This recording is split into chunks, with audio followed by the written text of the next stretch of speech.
சீடர்கள் செய்ய வேண்டியது. இதை இயேசு கிறிஸ்துவுக்குள் பிரியமான என் சகோதர சகோதரிகளே, இந்த நிமிட நற்செய்திக்கு இயேசுவின் நாமத்தின் நான் உங்களை அன்போடு அழைக்கிறேன். சீடர்கள் செய்ய வேண்டியது, கண்ணுக்கு கண் பல்லுக்கு பல் என்ற நிலையை மாற்றி கன்னத்தை, ஒரு கன்னத்தில் இருந்தால் மறுகணத்தை காண்பிக்கக்கூடியவர்களாக, மேலாடையை கேட்டால் உள்ளாடையை கொடுக்கக்கூடியவர்களாக, இருப்பதை பகிர்ந்து கொடுக்கக்கூடிய பிள்ளைகளாக, தீமையை எதிர்க்காதவர்களாக, தீமைக்கு நன்மை செய்பவர்களாக,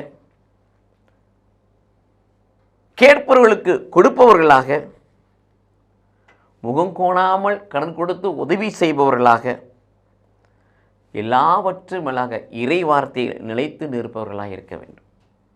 இயேசு கிறிஸ்துடைய அந்த சிந்தை, இயேசு கிறிஸ்துடைய மனோபாவம், இயேசு கிறிஸ்துடைய மனநிலை யாருக்குள் இருக்கிறதோ அவர்கள் சீடர்கள்.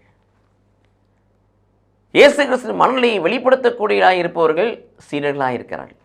இயேசு கிறிஸ்துடைய மனோபாவத்தை, எண்ணத்தை பிரதிபலிக்கக்கூடியதாக இருப்பவர்கள் அவர் சீடர்களாக இருக்கிறார்கள்.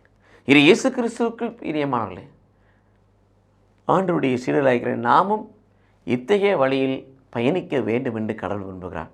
ஆகவே அடிப்படையில் பார்க்கின்ற பொழுது தீமைக்கு நன்மை என்று இல்லாதபடி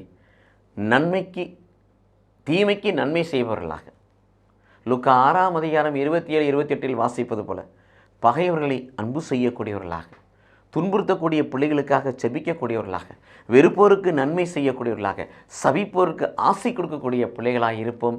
ஆண்டவருடைய சீடர்களாய் மாறுவோம். கடவுள் நம்மை ஆசீர்வதிப்பாராக. ஆமென்.